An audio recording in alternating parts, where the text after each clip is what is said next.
Say there's a coin that's currently worth hundreds of US dollars, but it's not made of gold or platinum or any precious metal. In fact, it's not the kind of coin you can hold in your hand or stick in a piggy bank. It's a digital currency, which means it only exists electronically. I'm talking about Bitcoin. Bitcoin doesn't work like most money. It isn't attached to a state or government, so it doesn't have a central issuing authority or regulatory body. Basically, that means there's no organization deciding when to make more Bitcoins, figuring out how many to produce, keeping track of where they are, or investigating fraud. So how does Bitcoin work as a currency? Or have any value at all? Well, Bitcoin wouldn't exist without a whole network of people and a little thing called cryptography. In fact, it's sometimes described as the world's first cryptocurrency, and here's how it works. Bitcoin is a fully digital currency, and you can exchange Bitcoins between computers in a worldwide peer-to-peer network. The whole point of most peer-to-peer networks is sharing stuff, like letting people make copies of super legal music or movies to download. If Bitcoin is a digital currency,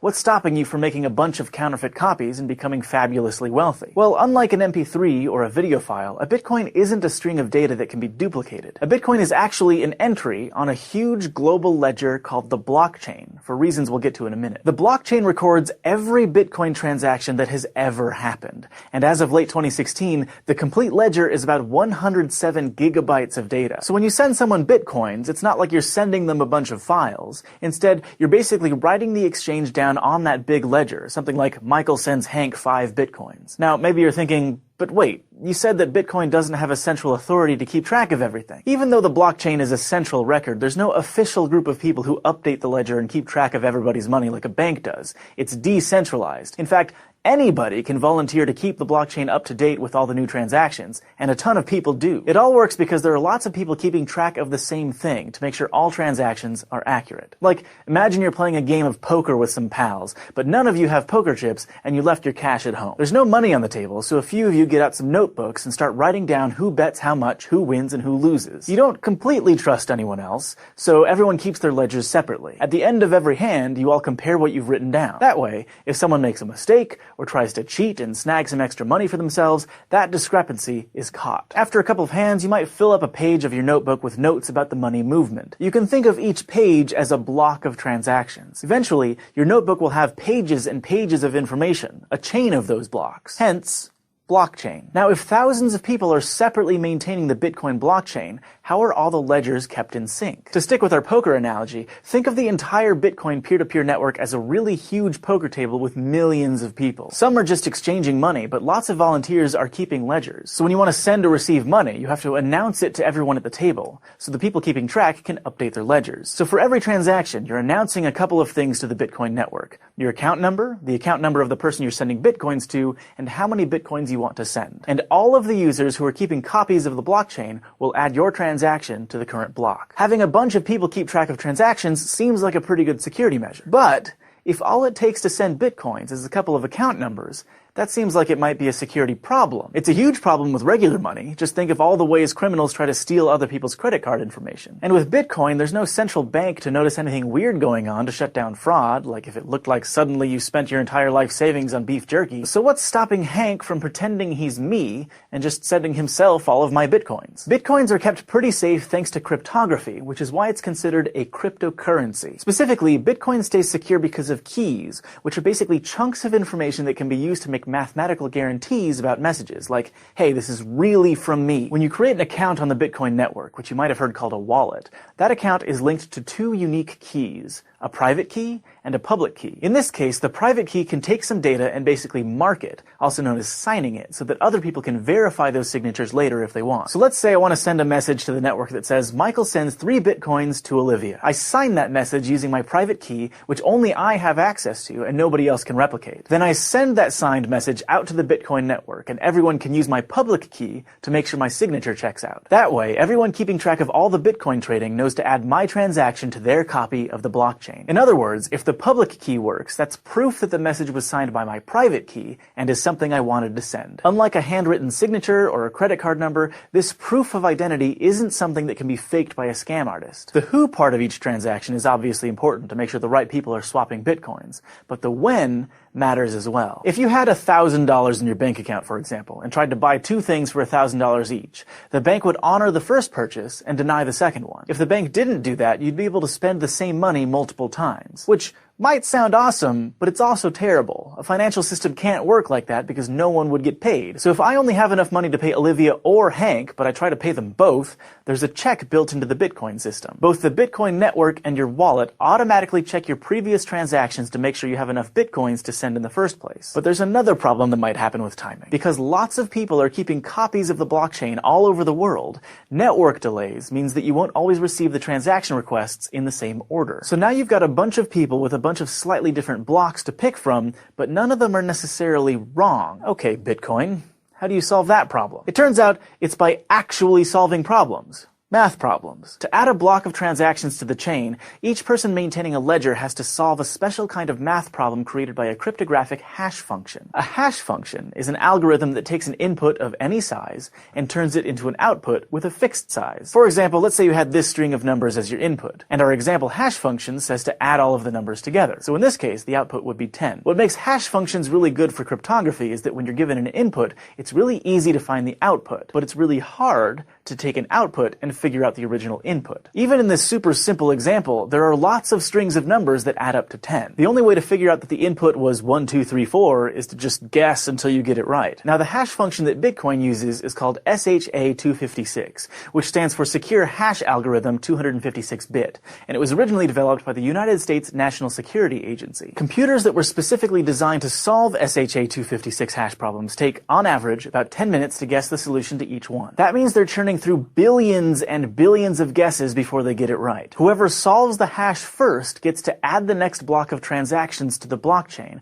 which then generates a new math problem that needs to be solved. If multiple people make blocks at roughly the same time, the network picks one to keep building upon, which becomes the longest and most trusted chain. And any transactions in those alternate branches of the chain get put back into a pool to be added onto later blocks. These volunteers spend thousands of dollars on special computers built to solve SHA-256 problems and run their electricity bills up sky high to keep those machines running. But why? What do they get out of maintaining the blockchain? Is it just community service? Well, Bitcoin actually has a built-in system to reward them. Today, every time you win the race to add a block to the blockchain, 12.5 new Bitcoins are created out of thin air and awarded to your account. In fact, you might know the Bitcoin ledger keepers by another name. Miners. That's because keeping the blockchain updated is like swinging a proverbial pickaxe at those hash problems, hoping to strike it rich. When Bitcoins were first created in 2009, they didn't really have any perceived value. Tens of Bitcoins would have been worth the same as a bunch of pennies. As of November 10th, 2016, though, one Bitcoin is worth $708 so 12.5 Bitcoins are worth $8,850. That's a nice chunk of change. Every single Bitcoin that exists was created to reward a Bitcoin miner. Besides the big payout when they add a new block of transactions,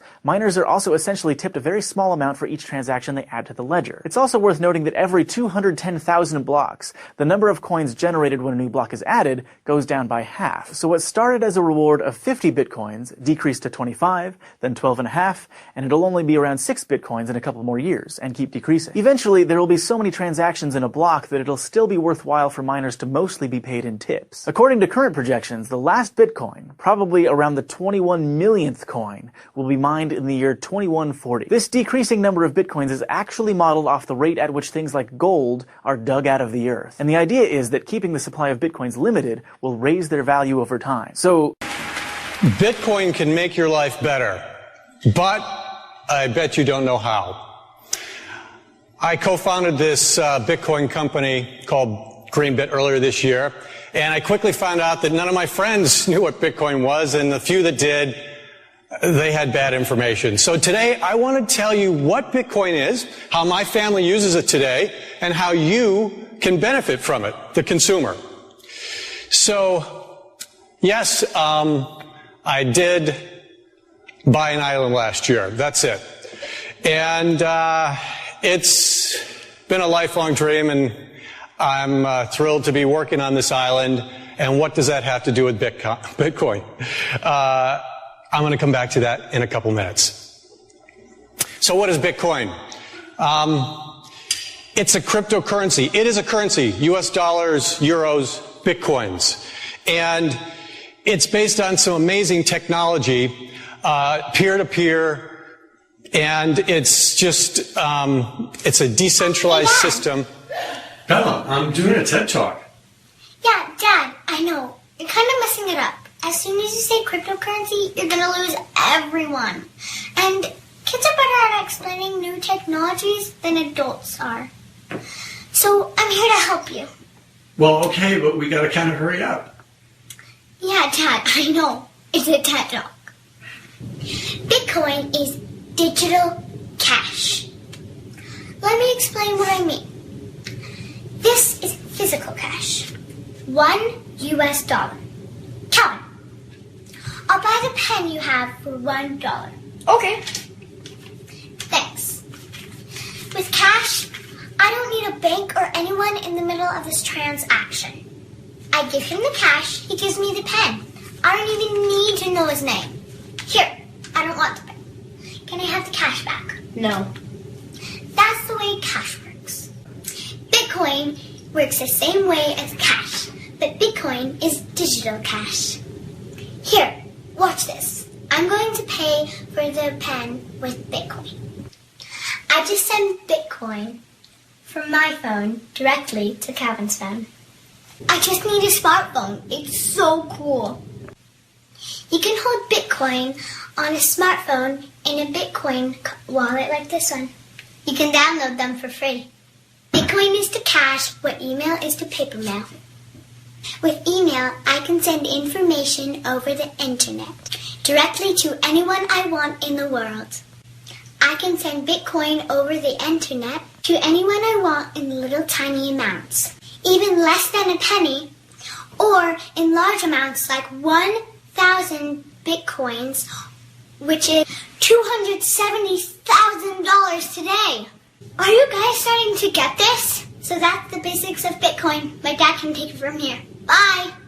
All right, let's talk about a few of the ways that you can use it. These first two little video clips are my daughter.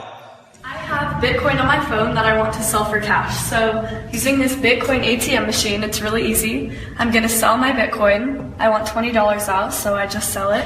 Using my phone, I can scan this, which sells $20 worth of Bitcoin off my phone, and I can get $20 of cash out. And here's my $20 in cash. I use Bitcoin on my phone to buy pizza at the Pie Hole in Salt Lake. So I just punch in the amount on my phone of the pizza, continue, and then I just scan this right here, and it's done. It's that easy.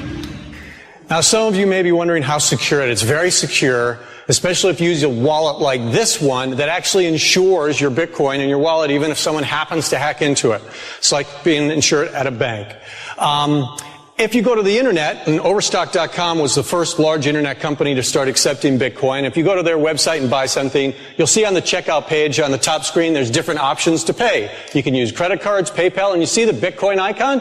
You click on that, you check out, that bottom screen will pop up. You've got a little QR code there. You point your Bitcoin wallet at that, and it'll deduct 0.22 Bitcoins for that purchase off your phone, going directly to Overstock. No banks in the middle. It's a direct transaction.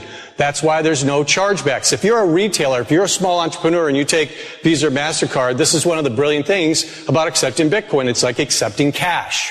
And you save that 1 to 3% you would have to pay if you accepted a credit card.